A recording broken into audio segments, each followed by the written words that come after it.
एक बार एक सेवक ने भगवान से कहा, भगवान, आप तो दिन रात मंदिर में खड़े रहते हैं, जरा आराम कर लीजिए। आज एक दिन के लिए मैं आपकी जगह मूर्ति बनकर खड़ा हो जाता हूँ और आप मेरे रूप में घूम फिर आइए। भगवान मुस्कुराए और बोले, ठीक है, लेकिन एक शर्त है, जब तक तुम मेरी जगह खड़े रहोगे तब तक किसी से कुछ बोलना मत। बस सबकी प्रार्थनाएं चुपचाप सुनते रहना। मैंने हर किसी के लिए पहले से योजना बना रखी है। सेवक मान गया।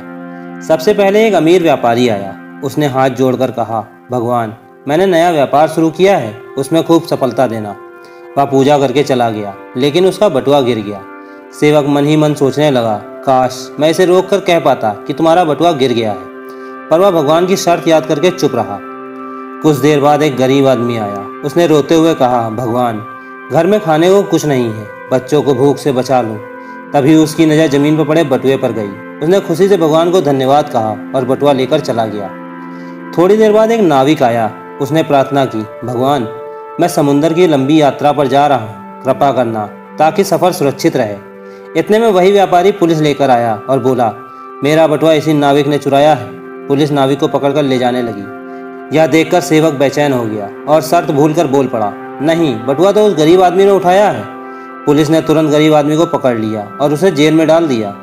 रात को भगवान आए। सेवक ने गर्व से कहा, भगवान, मैंने तो आज सबका भला कर दिया। भगवान गंभीर होकर बोले, नहीं सेवक, तुमने भला नहीं बल्कि बिगाड़ किया। सुनो, वह व्यापारी बेईमान धंधे करता था। उसका बटुआ गिरना उसके पाप कम करने का एक तरीका था। उसे कोई फर्क नहीं पड़ता। वह गरीब आदमी अगर बटुआ पा जाता तो उसका परिवार भूखा नहीं सोता। मैंने उसी के लिए बटुआ गिरवाया था। और वह नाविक जिस यात्रा पर जा रहा था, वहाँ भयंकर तूफान आने वाला था।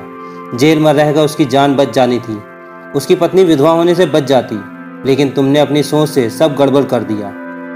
सीख, जीवन में कई बार हालात हमें बुरे और अन्याय जैसे लगते हैं, लेकिन सच्चाई यह है कि हर घटना के पीछे भगवान की कोई योजना होती है। हमें धैर्य रखना चाहिए और विश्वास रखना चाहिए कि जो भी होता है वह अच्छे के लिए होता है।